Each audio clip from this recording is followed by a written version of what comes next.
प्रिय बच्चों, आज हम घन और घनमूल के बारे में आप लोग को बताने जा रहे हैं, जो कि कक्षा 6 के लिए, कक्षा 7 के लिए, कक्षा 8 के लिए बहुत इंपॉर्टेंट टॉपिक है। ठीक है प्रिय बच्चों, घन क्या होता है और घनमूल क्या होता है, इसी पर हम चर्चा करते हैं।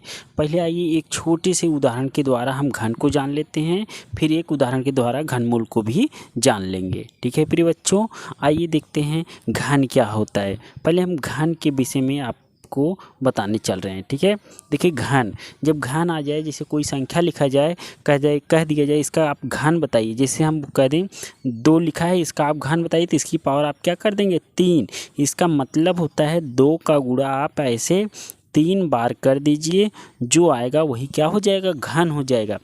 2 दूनी 4, 4 दूनी 8, तो 2 का क्यूब या 2 का घन क्या होगा, 8 होगा। इसी प्रकार अगर हम कह दें 4 का घन आप बताइए, तो आप क्या कहेंगे, 4 का गुणा आप 3 बार कर देंगे, वो उसका क्या हो जाएगा, घन हो जाएगा। 4 चौके 16, 16 चौका 64, ये आपका क्या है, घन है। इसी प्रकार बड़ी संख्या का भी आप ले सकते हैं। जैसे अगर 100 का मल्टीप्लाई किया जाए 3 बार, तो यह भी 100 का क्या हो जाएगा, घन हो जाएगा।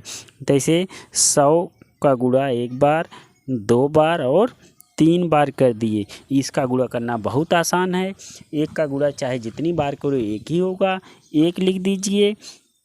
और पूरी संख्या में देख लीजिए कितना जीरो है, 1 2 3 4 5 6, तो 6 जीरो लगा दीजिए।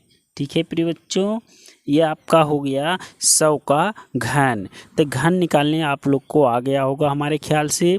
अगर नहीं आता है तो आप कमेंट बॉक्स में ज़रूर लिखिएगा, सर हमें घनमूल नहीं आया, फिर से बताइए घन के लिए। ठीक है, अभी घनमूल आपको बताने चल रहे हैं। एक घन निकालने का तरीका था, किसी भी संख्या का घन निकालने के लिए आप ऐसे लिख सकते हैं।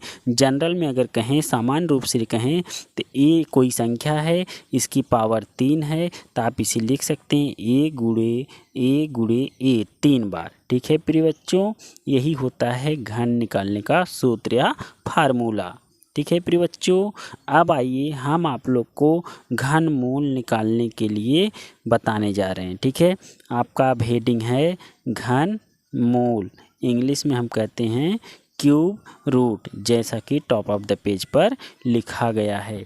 घनमूल निकालने के लिए क्या करना पड़ेगा, इसी का हमें रिवर्स करना पड़ेगा। जैसे यहाँ पे 8 है, 8 का आप गुणनखंड कर देंगे, अभाज्य गुणनखंड करेंगे, तब ऐसे 3 3 का जोड़ा बनाएंगे। जब 3 संख्या मिल जाएगी तो उसे हम एक बार लिखेंगे, वही उसका क्या हो जाएगा, घनमूल हो जाएगा। आइए स्क्रॉल करते हैं पेज को ऊपर। देखिए, जैसे अगर हम कहें 8 का आप क्या बताइए, घनमूल, 8 का घनमूल बताइए, 8 का घनमूल। ठीक, जब 8 का घनमूल निकालना होगा तो 8 का आपको अभाज्य गुणनखंड करना होगा। ठीक है प्रिय बच्चों, गुणनखंड कैसे किया जाता है आप लोग जानते हैं। अगर नहीं जानते हैं तो आप कमेंट बॉक्स में ज़रूर लिखिए, हम गुणनखंड के विषय में भी एक वीडियो आप लोग को बना देंगे। ठीक है प्रिय बच्चों, तो देखिए लिखा है 8 का घनमूल कैसे निकाला जाता है। तो जब सम संख्या कोई भी आ जाए तो वह 2 से ही कटेगी। तो 8 सम संख्या है कि विषम संख्या है, तो आप लोग जानते हैं कि 8 सम संख्या है। जब 8 सम संख्या है तो किससे कटेगा, 2 से कटेगा। तो देखिए 2 चौके 8। अब बताइए 4 जो प्राप्त हुआ हमें, वो कैसी संख्या है, वो भी एक प्रकार से सम ही संख्या है, तो ये भी 2 से कटेगा। तो 2 का पहाड़ा कितनी बार पढ़ें, 4 आ जाए, 2 बार, 2 दूनी 4। अब जो 2 आया वो भी सम संख्या है, तो वो भी किससे कटेगा, वो भी 2 ही से कटेगा। तो 2 एकन्नम 2 कट गया। तब हम इसको लिखेंगे ऐसे 2 गुणे 2। देखिए 3 बार हो गया, तो इसका जो आंसर होगा 2 होगा। 8 का घनमूल क्या होगा, 2 होगा प्रिय बच्चों। ठीक है, आइए कक्षा 8 की एक बुक का एक सवाल है, जो कि कहा है कि घनमूल आप बताइए, तो उसका हम घनमूल निकाल के आपको दिखाते हैं। देखिए प्रिय बच्चों, एक कक्षा 8 का प्रश्नावली 2B का पहला सवाल है। ठीक है।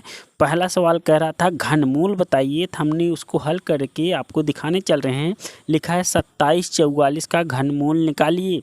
तभी अभी हमने बताया अगर कोई कितनी भी बड़ी संख्या क्यों न हो, अगर वो सम संख्या है तो 2 ही से आप काटिए, 2 से 100% कट जाएगा। तो देखिए 2 एकन्नम 2, अब यहाँ 7 है, 2 का पहाड़ा पढ़िए, 7 से कम ही रहे, 7 से ज़्यादा ना होने पाए। तो 2 तिहाई 6, एक बचा यहाँ हो गया 14, तो 2 सते 14, 2 दूनी 4, एक बार कर दिया।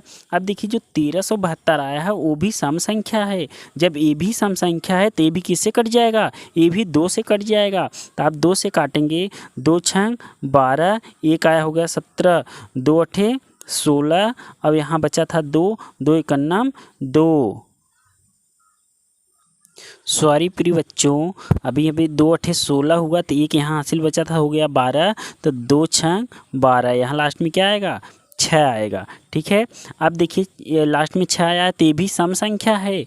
तब आप देखिए फिर से 2 से कटेगा, 2 तिहाई 6, 2 चौके 8, 2 तिहाई 6।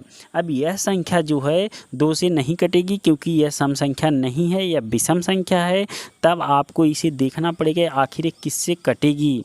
3 से कटने के लिए सभी संख्याओं को जोड़ के 3 से भाग दिया जाता है। तो अगर आप इसको जोड़ते हैं 3 4 7, 7 3 10, जो 10 आया है यह 3 के टेबल में नहीं आता है, तो यह 3 से नहीं कटेगा। 4 से भी कटने के लिए हमें सम संख्या चाहिए, तो यह सम संख्या नहीं है, इसलिए 4 से भी नहीं कटेगा। तब हम देखते हैं 5 से कटेगा कि नहीं।